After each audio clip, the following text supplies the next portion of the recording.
Und wo sind Sie? Hong Kong. Mortel. Présenté à la dernière Berlinale, The Golden Globe, nouveau film de Fatih Akin, ranime le souvenir de Fritz Sonka, le tueur en série qui avait fait trembler Hambourg au début des années 70. Erkläre ich ferner Herrn Honka meine leiblich geborene Tochter Rosi zuzuführen, dass er sie vernaschen darf. L'homme avait fait au moins 4 victimes et conservait leur corps en morceaux dans son appartement. If you want to express yourself honestly, you have to show violence as it is. And I believe it's ugly and nasty, and shocking. Adapté du best-seller de Heinz Strunk, le film a provoqué des réactions d'horreur lors de sa première projection à Berlin. Mais la performance de l'interprète principal Jonas Dassler a marqué les esprits. Le comédien de 23 ans rejoint avec brio le groupe sanglant des acteurs ayant déjà incarné un serial killer.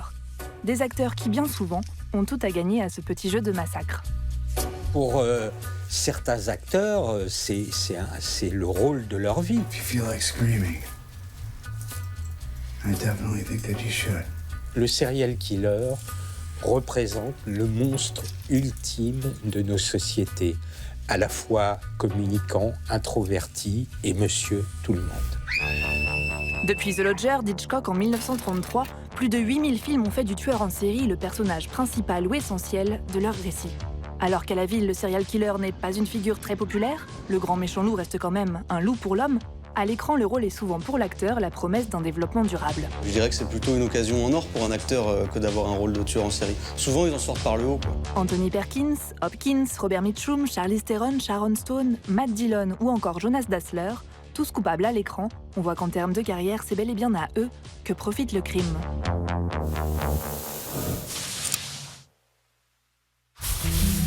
Commençons par le rôle de killer comme un début prometteur, le grand accélérateur de particules façon Sharon Stone. Dès la première de Basic Instinct à Cannes en 92, la blonde sans filtre conjugue à la fois pic à glace et pic de popularité. Pour ce qui est de Sharon Stone, il y a cette idée de menthe religieuse qui est un peu fascinante, je pense. Parce que ça fait naître en toi, en le spectateur, quelque chose d'un peu étrange, quoi, de contrasté, d'envie de la séduire, d'être séduit par elle, et en même temps de se dire, mais en fait, c'est beaucoup trop dangereux, quoi.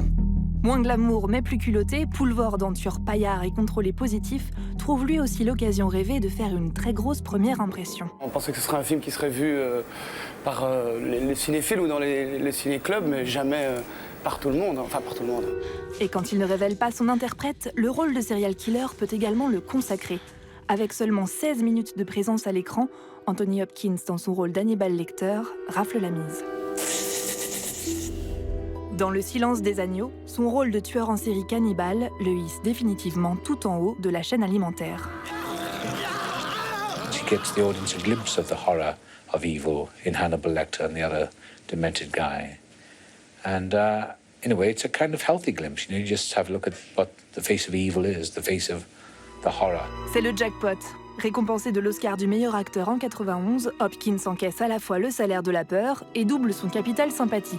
On ne peut pas dire qu'on peut avoir de l'empathie avec les personnages de tueurs en série, sauf peut-être, la seule exception, c'est Anthony Hopkins, où à la fin du Silence des agneaux, on est presque content lorsqu'il débarque de l'avion et on sait qu'il va tuer cet odieux psychiatre qui a harcelé et martyrisé Jodie Foster au début du film.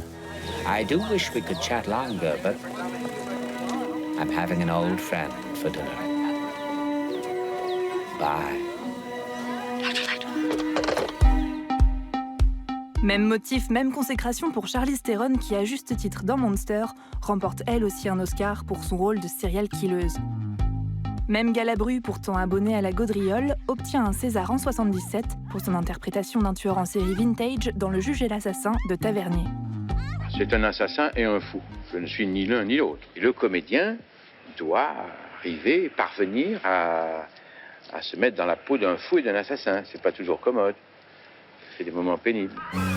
Dans The House That Jack Built de Lars von Trier, fable provocante peuplée de cadavres, Matt Dillon, ex-icône des années 80 que l'on croyait dans l'angle mort, revient en force dans le rôle d'un tueur compulsif. Le film ne recule devant aucun tabou et crée le malaise à sa sortie, mais cet électrochoc aura ranimé la carrière de Matt Dillon. Is it too much to fucking ask that the contents of the box match what's written on the label? Toujours au registre tueur en série succès garanti, le rôle peut valoir à son interprète non pas la perpétuité mais carrément la postérité. Le personnage alors lui survit, le constitue et le définit. Peter Lorre, en criminel pédophile, reste à jamais marqué d'un M le maudit. La Nuit du chasseur fait de Robert Mitchum un prédateur gravé dans la mémoire collective en lettres capitales et indélébiles. Idem pour Anthony Perkins, éternel psychopathe juvénile, à la fois bourreau et victime. Dans Psycho, c'était pas... Un véritable fou. Ah, oui, c'était un véritable fou. Et en plus, c'était quelqu'un qui, avec la sympathie du salle. Hein, Avec la sympathie de la salle, oui. Oui, les gens dans le théâtre ont voulu que ce genre... Il continue à tuer beaucoup de dames sans être attrapé. Non, pas exactement ça, mais qu'il peut vivre toute seule avec la mère comme ça. Si ce personnage a permis à Perkins d'accéder à une renommée mondiale, il a sans doute quelque peu freiné sa carrière par la même occasion, l'étiquetant Norman Bates pour toujours. Jonas Dassler, lui, échappera peut-être à la malédiction du rôle de psychopathe qui colle à la peau. Et pour cause, il est absolument méconnaissable en Fritz Honka dans The Golden Glove. Da willst du rein. Ja. In goldenen Handschuh. Ja. Da gehen auch normale Menschen rein. Le film dresse le portrait d'un monstre misogyne, alcoolique et meurtrier.